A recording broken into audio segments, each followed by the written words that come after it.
Kembali lagi di Cerita Cinta Channel. Jangan lupa like, comment, and subscribe ya. Terima kasih. Tidak suka melihat gadis karbol dengan seorang pria yang cukup good looking, akhirnya Dirga memilih tancap gas. Niat hati menitipkan ponsel itu, tapi tidak jadi. Mendadak moodnya jadi berubah. Dirga memutus meninggalkan kantor Starclean sambil melempar ponsel Levia ke atas dashboard. Matanya kini tertuju pada jalan hitam di depannya. Kantor Starclean. Levia bergegas masuk sebelum Bu Dewi pergi. Biasanya agenda Bu Dewi sangat padat dan kadang tidak bisa diganggu-gugat. Tok tok tok. Masuk. Levia membuka pintu kemudian membungkuk sedikit. Maaf Bu Dewi, mengganggu waktu Ibu sebentar. Duduklah, apa sudah kau pikirkan baik-baik? Levia menggeleng. Dia memang butuh uang, tapi menjadi asisten rumah tangga di sebuah apartemen mewah dan harus tinggal di sana, sepertinya orang tuanya akan keberatan. Maaf Bu, gajinya lumayan, ucap atasan Levia dengan penekanan. Bu Dewi menatap penuh selidik. Sombong sekali Levia menolak tawaran pekerjaan ini. Ia tahu Levia lulusan universitas, namun itu bukan universitas yang ternama. Dan zaman sekarang cari pekerjaan itu sulitnya minta ampun. Yakin kamu tidak menyesal? Coba saja kontrak 1 tahun. Levia tetap menggeleng. Baiklah, saya tidak akan memaksa lagi. Maaf Bu, tidak apa-apa, dan lusa ada kerjaan buat kamu. 1 tim, kalian berangkat pagi-pagi karena ada briefing juga. Jangan telat, ini acara penting. Baik Bu, Levia lagi-lagi menundukkan wajah. Ya sudah, kamu boleh pergi sekarang, saya ada pertemuan penting pagi ini. Tidak menunggu perintah kedua, Levia pun beranjak dari sana, kembali ke tempatnya, bergabung bersama rekan kerjanya yang lain. Di sebuah gedung paling tinggi di kota itu, nampak seorang pria tengah serius dengan laporan pekerjaan yang kini ia periksa. Tok tok tok. Pria itu melirik ke daun pintu yang diketuk, sedangkan di luar sana, habis mengetuk pintu, Diska langsung menerobos masuk. Gak kuliah? Tanya Dirga begitu adiknya dengan santai duduk di depan sang kakak. Nih baru pulang, tadi mami telpon pas lagi di jalan. Aku suruh mastiin Mas Dirga bahwa Mas udah baik-baik saja. His, makin kurusan Mas. Apa sih kamu ini? Kalau mau ganggu Mas kerja, mending kamu keluar sana, main atau nonton sama teman-temanmu. Idih, ditengokin adek, bukannya seneng, bahagia, sumringah. Masih aja muka ditekuk kayak begitu. Pantes, masih aja jomblo, sindir Diska. Ia sengaja mengajak kakak laki-lakinya itu untuk ribut dan bercanda. Sejak kematian Arunika, Dirga memang perlahan menjadi sosok pria kaku dan tidak ada senyum-senyumnya. Mas Dirga sedang sibuk. Tolong, kamu kalau mau isengin Mas, lain waktu aja. Seketika Diska langsung menyandar pada kursi yang ia duduki. Kakaknya benar-benar sudah menjadi kanebo kering permanen. Sepertinya ia butuh seseorang untuk mencairkan hati sang kakak yang sudah lama beku tersebut. Oke, okrek, Dis pulang dulu. Lagian gak asik lama-lama deket Mas, Diska bisa pilek, Mas Dirga kan dingin banget, ucap Diska sembari menjulurkan lidah. Ia sedang meledek abang kesayangannya. Tanpa sadar, candaan yang dilontarkan Diska cukup membuat bibirnya mengembang. Hati-hati kalau nyetir jangan ngebut. Diska pulang dulu Mas, kalau kangen Vicol ya. Amit-amit aku kangen sama adik cerewet bin bawel kayak kamu. Beberapa hari kemudian, Riz International Hotel. Levia sudah siap dengan seragam waiters hitam putih. Ia sekarang sedang melakukan pekerjaan di sebuah hotel bintang 5.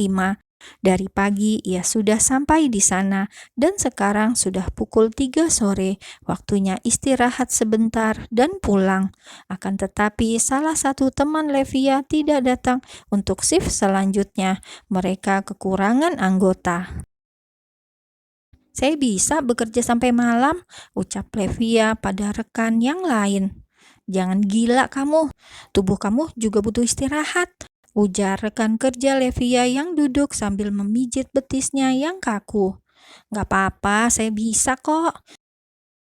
Semua rekan kerja Levia saling menatap dan salah satu dari mereka berbisik pada Levia. "Lo mau lembur, kerja keras bagi kuda, lagi dikejar debt kolektor," bisik rekan kerja Levia. Levia menggeleng kemudian balik berbisik, "Lagi butuh duit banyak." "Buat apa? Orang tua lo lagi." Levia pun tersenyum hambar dan akhirnya gadis itu melanjutkan kerja sampai malam. Ketika Levia menyiapkan acara di dalam hotel itu, perutnya tiba-tiba keroncongan. Dilihatnya banyak hidangan yang menggoda iman. Diliriknya jam, masih ada 2 jam lagi sebelum ia bisa istirahat. Ia pun melirik kanan kiri. Ketika tidak ada yang melihat, ia mau mengambil sepotong sushi yang sepertinya sangat enak. Rasa lapar membuatnya sedikit berani, apalagi di sana masih sepi. Satu potong terasa sangat enak. Levia kembali melirik kanan kiri. Masih sepi. Akhirnya Levia menghabiskan 1 piring sushi. Setelah itu ia menghilangkan jejak, menyembunyikan piring kosong agar tidak dicurigai. Tapi Levia salah. Sejak tadi ada pria yang mengamati gelagat pencurian sushi tersebut. Plok, plok, plok. Seketika Levia berbalik. Ia kaget ketika seorang pria menepuk tangan di belakangnya. Ia pikir di ruang itu tadi tidak ada seorang pun. Dengan berat ia menelan ludah. Mendadak seperti ada biji kedondong dalam tenggorokan Levia. "Mati aku." "Kau pencuri," ucap pria berjas hitam dengan dasi kupu-kupu tersebut. Levia yang semula menunduk perlahan mendongak, matanya menatap tanpa kedip. Itu, Levia mendadak gagap. "Ikut denganku." Levia langsung mundur sambil menggeleng pelan. "Maaf, Tuan." "Ikut denganku, baru aku maafkan." Mau tidak mau, Levia ikut saja saat pria itu menarik tangannya. Di lobi hotel, pria berbadan tegap tersebut meminta Levia duduk, sedangkan dia menelpon seseorang. "Aduh, Tuan, jangan lapor polisi. Saya ganti sushi yang saya makan tadi." Pria itu menunduk dan bicara pada Levia. "Dengarkan baik-baik, ini bukan masalah uang atau sushi, ini masalah profesionalisme dalam pekerjaan." Levia semakin panik. Ia hanya bisa memijit pelipisnya. Gara-gara lapar, kenapa buntutnya jadi panjang? 10 menit kemudian, satu wanita membawa tas kantong besar dan panjang datang bersama pria lentur mendatangi keduanya.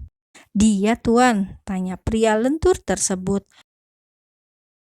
Pria itu hanya mengangguk dan melihat jam tangan yang melingkar di pergelangan tangannya. 30 menit, tidak lebih." "Jangan khawatir, Tuan." Pria lentur tersebut kemudian memegang lengan Levia dan menariknya ke sebuah ruang khusus. Kalian mau bawa saya kemana?" Levia tiba-tiba jadi panik. "Diam, Say, jangan berisik." Lagi-lagi Levia harus menelan ludahnya dengan susah payah. 30 menit kemudian. "Tuh kan, Say, aku udah feeling kamu cantik natural. Amplas dikit udah kelihatan. Lain kali rajin perawatan. Sayang kan, cakep-cakep mubazir." Pria yang bertugas memakeover Levia itu kemudian meminta Levia berdiri. "Say, bantu dia ganti baju," titahnya pada sang asisten. Beberapa saat kemudian, Levia muncul dengan dress hitam di atas lutut. Ia sama sekali terlihat tidak nyaman memakai baju tersebut, selain karena terlihat sangat mahal.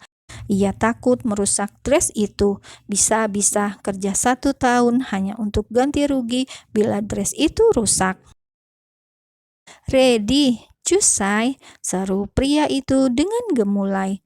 Dengan langkah pelan, Levia keluar dari ruangan tersebut. Dilihatnya lorong kosong yang sepi. Tangannya sibuk menurunkan ujung dress yang ia kenakan. Benar-benar tidak nyaman. "Tuan," seru Kang make up yang berdiri mengikuti Levia dari belakang.